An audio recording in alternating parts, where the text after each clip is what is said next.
In the summer of 1944, German soldiers in Normandy learned a new kind of fear.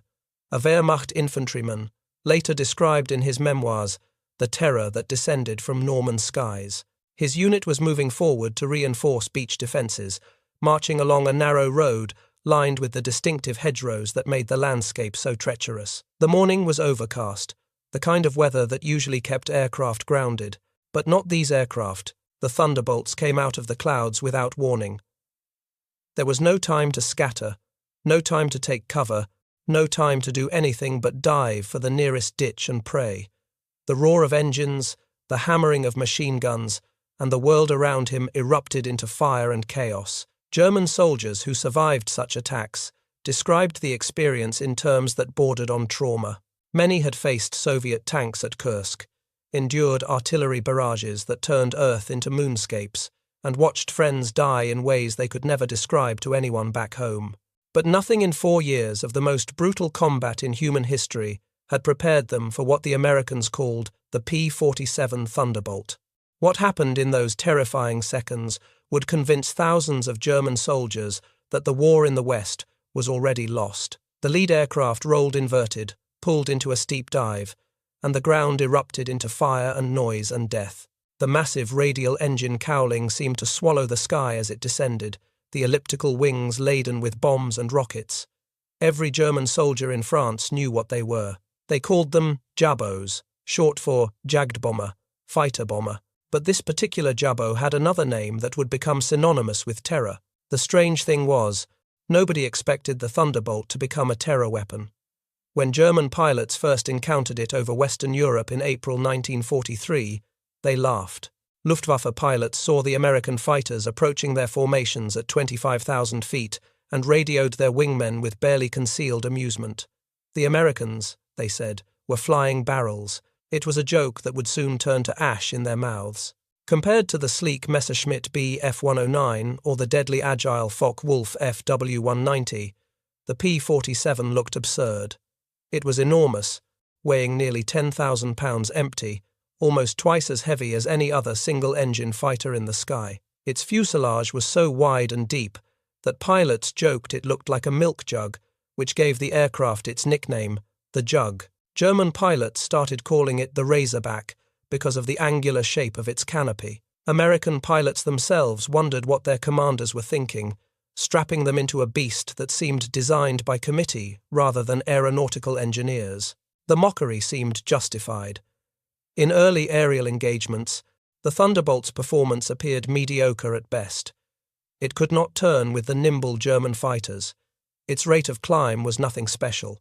It seemed too big, too heavy, too ungainly to survive in the Darwinian environment of aerial combat, where speed and maneuverability meant the difference between life and death. The man who designed this apparent monstrosity was Alexander Kartveli, born Alexander Kartvelishvili, in Tbilisi, Georgia, in 1896.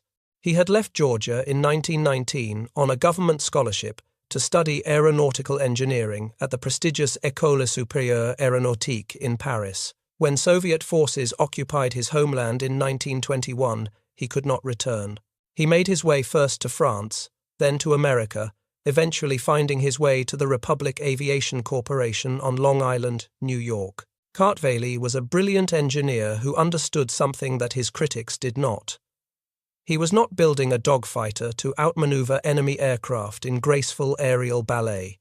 He was building a weapon of industrial war, designed to survive punishment that would destroy any other aircraft and return its pilot safely home. Where other designers sought elegance and agility, Kartveli chose brutality and endurance.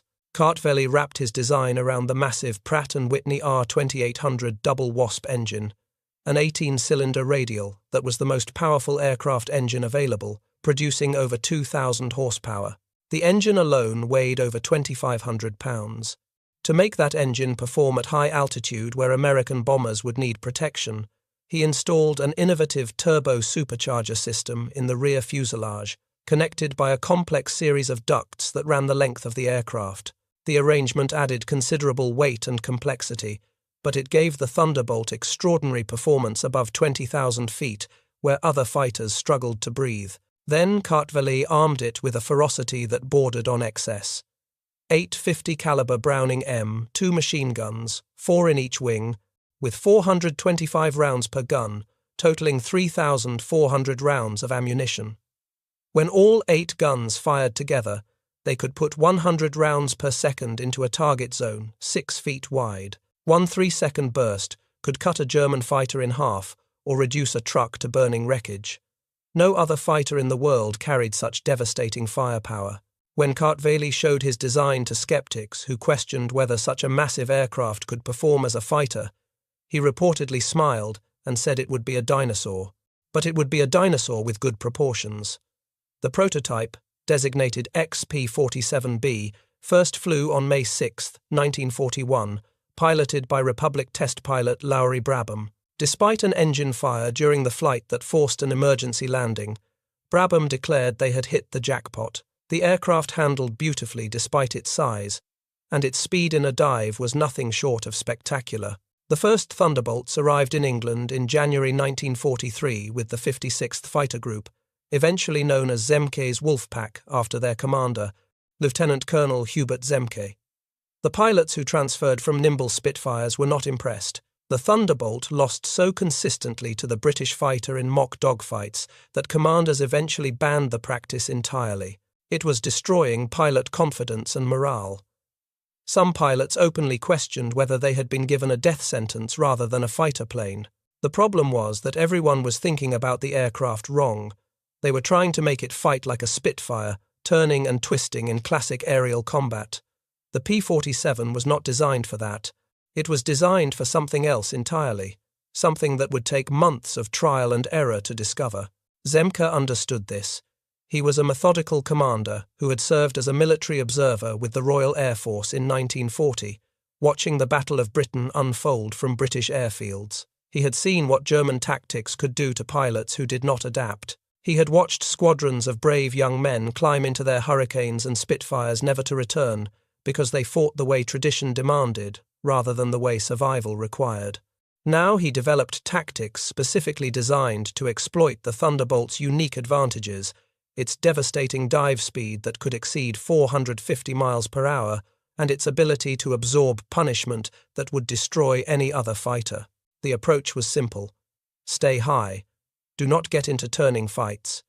Use the Thunderbolt's superior performance above 20,000 feet to gain altitude advantage over German fighters. Then dive on them from above with tremendous speed, fire a burst with those 8 machine guns, and zoom back up to altitude before the enemy could react. Hit and run, boom and zoom. Never let the Germans dictate the terms of the fight. If they turned, do not follow. Climb back up and set up another diving attack. On April 8, 1943, the Thunderbolt flew its first combat mission, a fighter sweep over the coast of France. The results were unspectacular. Radio malfunctions forced an abort before any contact with the enemy. It seemed to confirm what the critics believed. The P-47 was too big, too heavy, too complicated to succeed in combat. The pilots returned to their base, frustrated and demoralized. Then something changed that would alter the course of the air war over Europe. Second Lieutenant Robert Samuel Johnson was 23 years old when he arrived in England with the 56th Fighter Group. He was a farm kid from Lawton, Oklahoma, who had dreamed of flying since watching an Army Air Corps demonstration team perform when he was 8 years old. His father had taken him to an air show at Post Field, and young Bob had sat on his father's shoulders watching biplanes perform aerobatics in the Oklahoma sky. From that moment, he knew he wanted to fly. Nothing else would do. Johnson worked at a cabinet shop for $4 a week to pay for flying lessons, logging 35 hours by his 16th birthday. He enrolled in the civilian pilot training program while attending Cameron Junior College, and when war came, he enlisted immediately. But his path to becoming one of the greatest fighter aces of the war was not smooth. He was initially trained as a bomber pilot and had to request transfer to fighters. His gunnery scores in training were so poor, achieving only 4.5% accuracy against towed targets when 5% was the minimum requirement, that he technically should never have been allowed in combat at all. But the Army needed pilots, and Johnson was determined.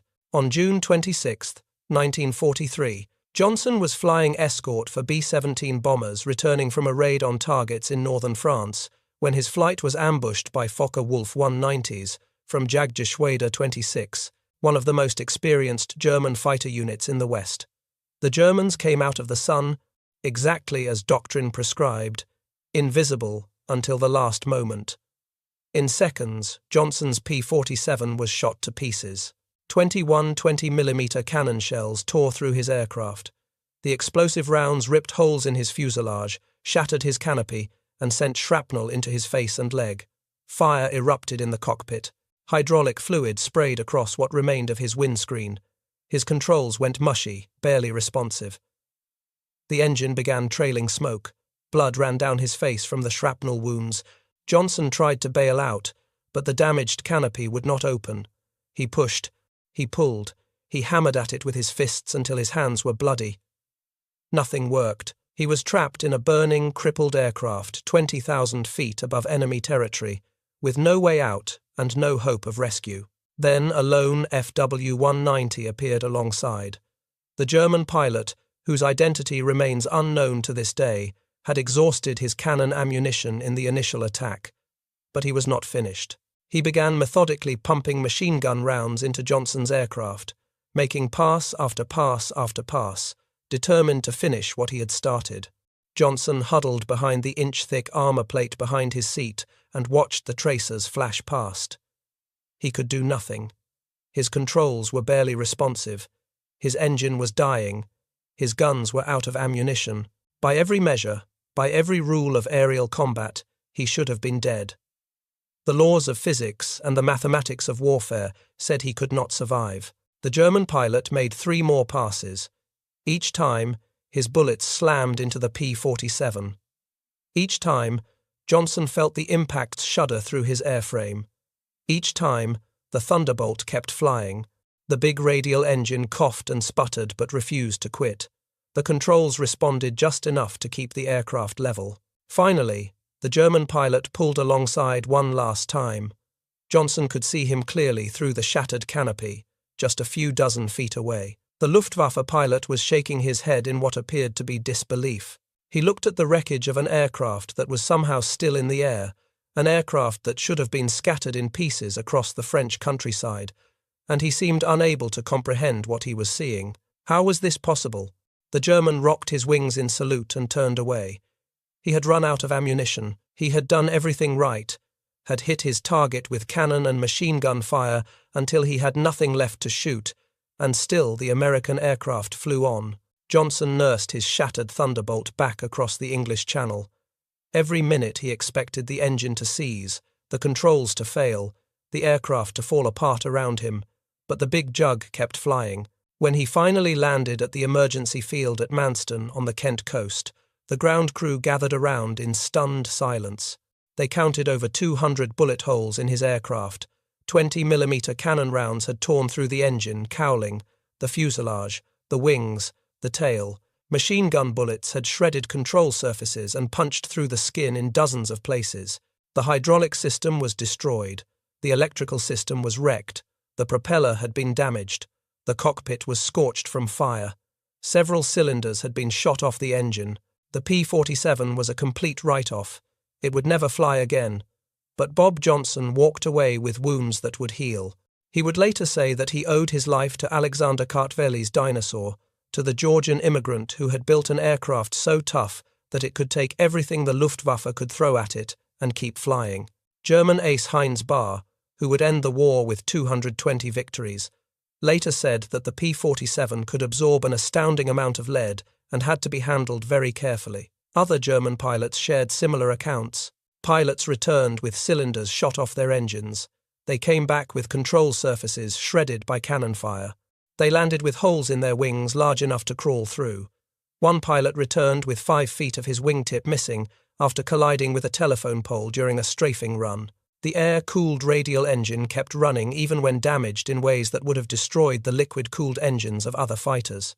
A single bullet through a coolant line would bring down a Messerschmitt or a Mustang. The Thunderbolt just kept going. Johnson returned to combat after recovering from his wounds and became one of the greatest aces in the European theatre.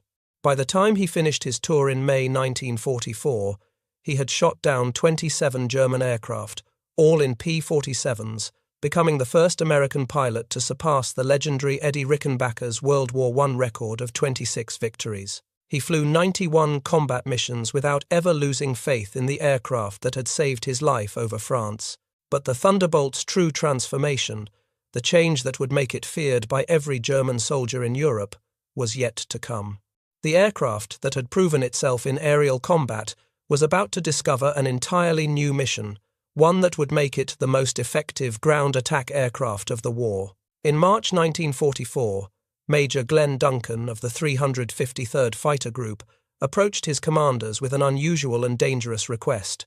Duncan was a Texan from the small town of Bering, rangy and aggressive, already an ace with a growing reputation for unconventional tactics. He wanted permission to test whether the P-47 could be used as a ground attack aircraft, taking the fight directly to German troops and equipment on the ground. The idea seemed counterintuitive, even reckless. The Thunderbolt had been designed as a high-altitude fighter, built to protect bombers at 25,000 feet where the air was thin and the turbo supercharger could work its magic, taking it down to treetop level, where it would be vulnerable to every rifle, machine gun, and anti-aircraft position on the ground, where it would be unable to use its altitude advantages, appeared suicidal. Ground attack was a job for light bombers and attack aircraft, not expensive fighters with highly trained pilots. Duncan found 16 volunteers who shared his belief that the Jug could do more than escort bombers. He developed attack strategies, studying how best to approach ground targets,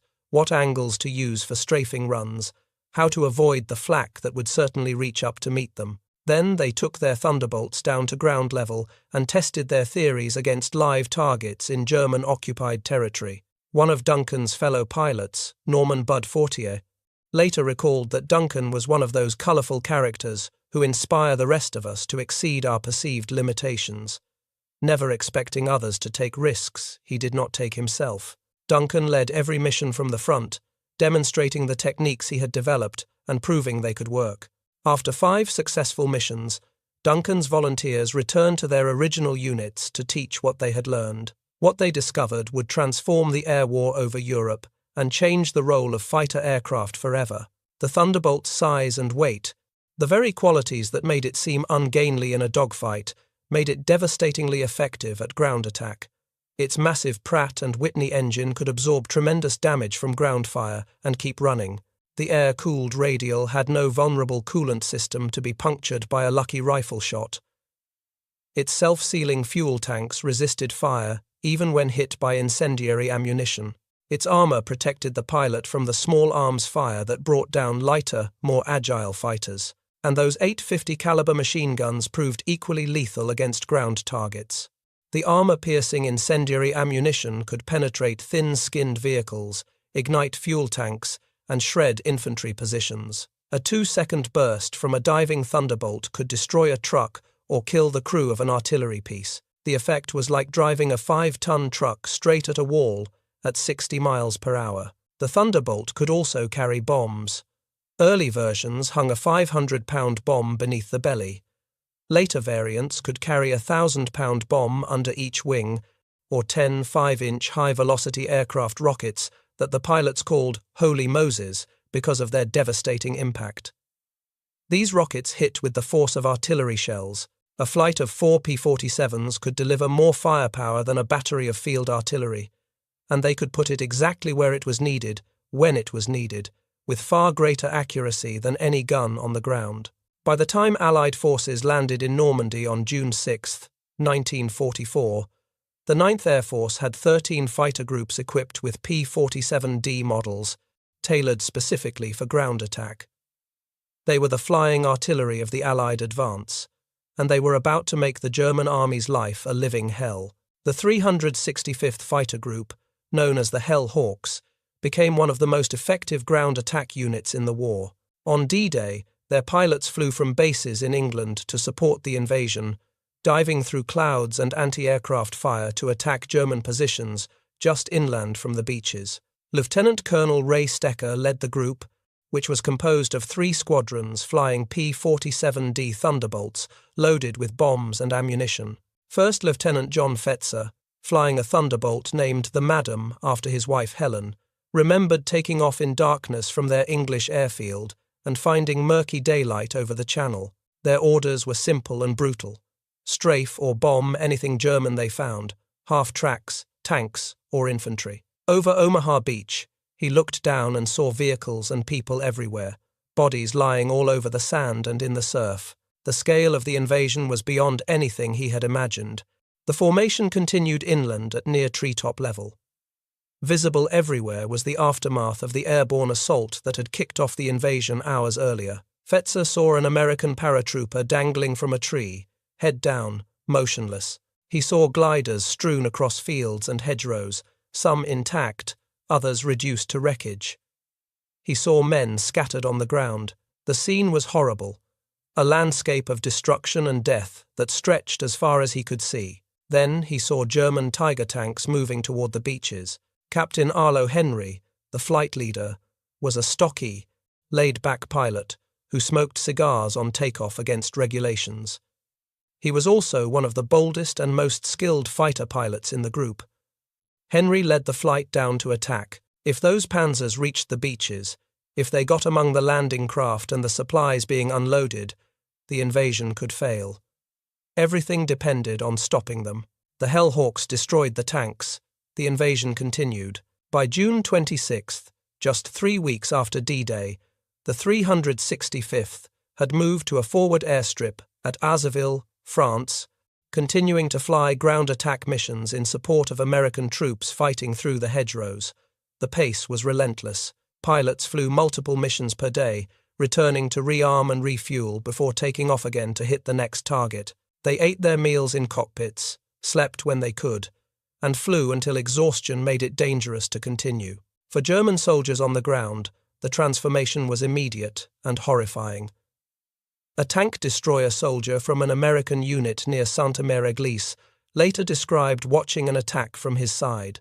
His unit was threatened by a German armoured counterattack when they heard the distinctive sound of P-47 engines overhead. He wrote that they were getting scared and nervous when suddenly they heard those engines. They picked up radio transmissions from the pilots telling them to stand firm, that they saw the targets. There were 12 Thunderbolts in formation, and they began the deadliest strafing attack he ever saw in the war. The first plane went in strafing, and if the pilot saw a good target, he would loose a 500-pound bomb. The second plane was coming right behind, then the third and fourth, and so on. By the time the 12th plane finished its run, the first one was starting over again. The attack seemed endless, a continuous rain of fire and explosives. The P-47 had plastered the whole area. The counterattack never materialized. The panzers that had threatened to push the Americans back into the sea were burning hulks scattered across the Norman countryside. German soldiers developed a grim joke to cope with the constant air attacks. They said they had a system for identifying airplanes overhead. If it was camouflaged, it was British. If it was silver, it was American. And if you could not see it at all, it was German. By the summer of 1944, the Luftwaffe had been swept from the skies over France. German ground forces were left almost completely without air cover, exposed to attacks from above at any moment of any day. Death from the sky became so common that German soldiers coined a new term for it. They called it Jabo Tod, death by fighter bomber. It was not a small caliber round, and the results were usually not pretty. Men were torn apart by 50 caliber bullets, incinerated by napalm, or crushed beneath the wreckage of vehicles destroyed around them. There was no warning, no time to react, no defense that could protect them. The casualty lists among German leadership in the first weeks of the Normandy campaign were staggering. Allied air and naval power killed or wounded multiple German generals in the first 2 weeks alone. General Erich Marx, commander of the 84th Corps, died on June 12th when his vehicle was strafed by fighter bombers as he travelled to the front. General Lieutenant Heinz Hellmich of the 243rd Infantry Division was killed on June 17th by aircraft attack. General Major Rudolf Stegmann of the 77th Infantry Division died the following day in a similar attack. General Lieutenant Wilhelm Falle was killed by American paratroopers on D-Day itself when his staff car was ambushed. Brigadeführer Fritz Witt of the 12th SS Panzer Division Hitlerjugend was killed on June 14th by Royal Navy gunfire at his command post. The psychological impact on German forces was devastating. Field Marshal Gerd von Rundstedt, commander of all German forces in the West, later told his Allied captors that air attacks made it impossible to bring one single railroad train across the Rhine in daylight. While that was an overstatement, it captured the desperation felt by German commanders who could not move men or equipment during daylight hours without inviting destruction from above. Every road became a potential killing ground. Every convoy became a target. July 29, 1944. Operation Cobra, the American breakout from Normandy, was underway. Near the village of Roncy, elements of the German army were trapped between the American 2nd and 3rd Armored Divisions and had nowhere to run. The 405th Fighter Group found them. The Thunderbolts attacked the German column from 3:10 in the afternoon until 9:40 that evening, more than 6 hours of continuous assault. Wave after wave of P-47s dove on the trapped Germans, releasing bombs, firing rockets, strafing with 8 machine guns blazing. The Germans had no air cover, no effective anti-aircraft defense, no way to escape. They were caught in a killing ground from which there was no exit. When ground investigators examined the wreckage afterward, they found 66 tanks destroyed, 204 other vehicles wrecked, and 11 artillery pieces demolished. It was one of the most devastating single-day tallies of any fighter-bomber attack in the entire war. The roads were choked with burning metal and the bodies of men and horses. Worse was to come for the Germans. In August, Adolf Hitler ordered a counterattack at Mortain, throwing his remaining panzer divisions against the American lines in a desperate attempt to cut off the Allied breakout. The attack was codenamed Operation Lüttich, and for a few hours it seemed to threaten success. German tanks pushed forward, threatening to reach the sea and trap the American forces that had broken out from the Normandy beachhead.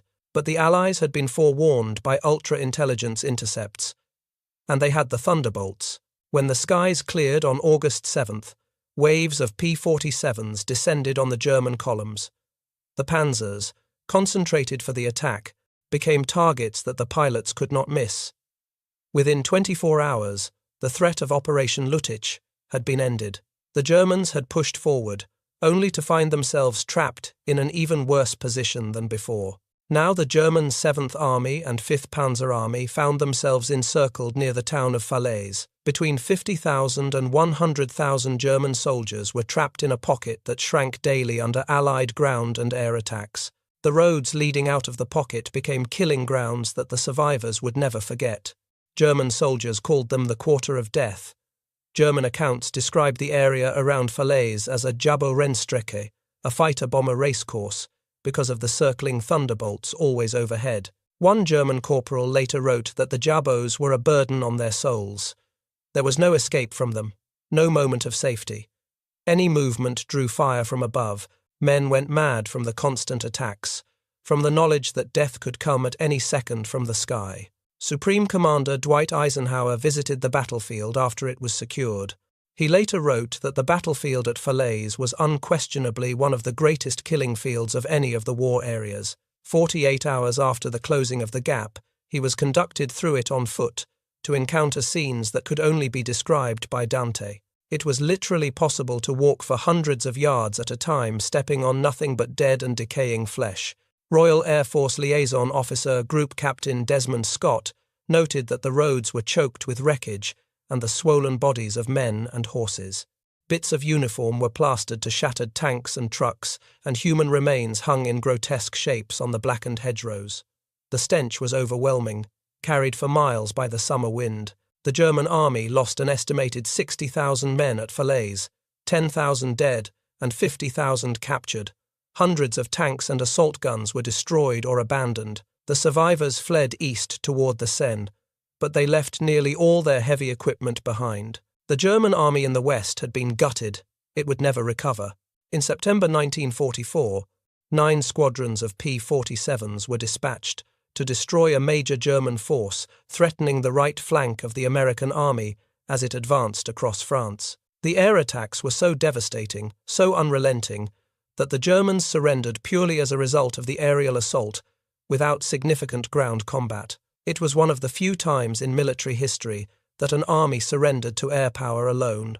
The Thunderbolt had proven that tactical air power could be decisive not through strategic bombing alone, but through tactical application at the point of contact. December 1944 brought the German Ardennes offensive, their last major counterattack in the West. Hitler had deliberately planned the assault for winter, believing that bad weather would ground Allied aircraft and allow his panzers to break through American lines. His generals protested that they lacked the resources for such an operation. Hitler overruled them. For the first few days, Hitler was right about the weather. Low clouds, snow, and fog kept the Thunderbolts on the ground while German tanks poured through the Ardennes forest. American troops fell back in confusion, creating the bulge that gave the battle its name. For a brief moment, it seemed the Germans might achieve a significant victory. Then the weather cleared.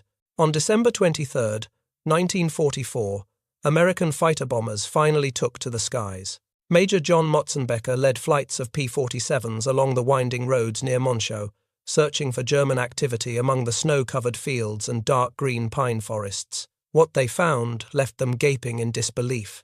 A massive German column stretched for miles along the narrow roads, tanks, trucks, artillery pieces, horse-drawn wagons, and thousands of soldiers crammed together in traffic jams created by the inadequate road network.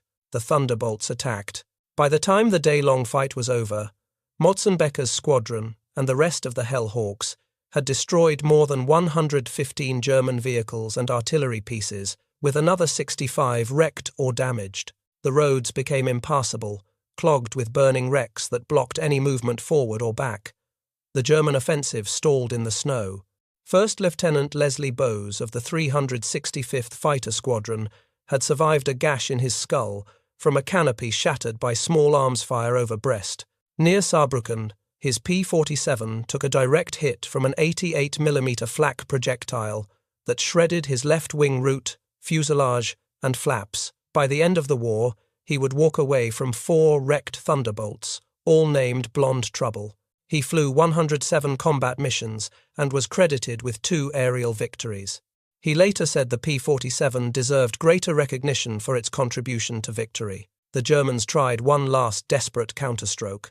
On January 1, 1945, the Luftwaffe launched Operation Bodenplatte, a surprise attack against Allied airfields using nearly 1,000 aircraft, the largest German air operation since the Battle of Britain. They caught many P-47s on the ground at their bases in France and Belgium and destroyed over 200 Allied aircraft.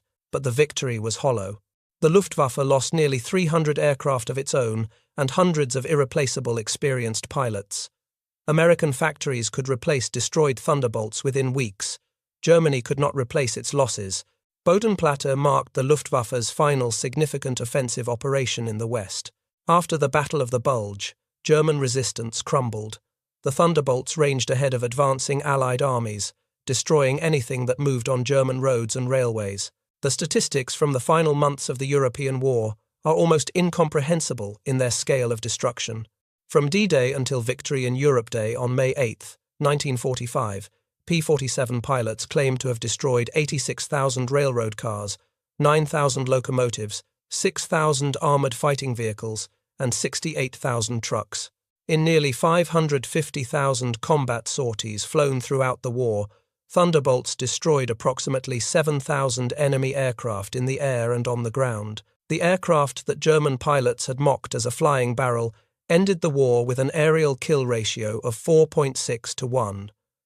For every P-47 lost in combat, more than 4 enemy aircraft went down, and that ratio does not begin to account for the devastation wrought on ground targets.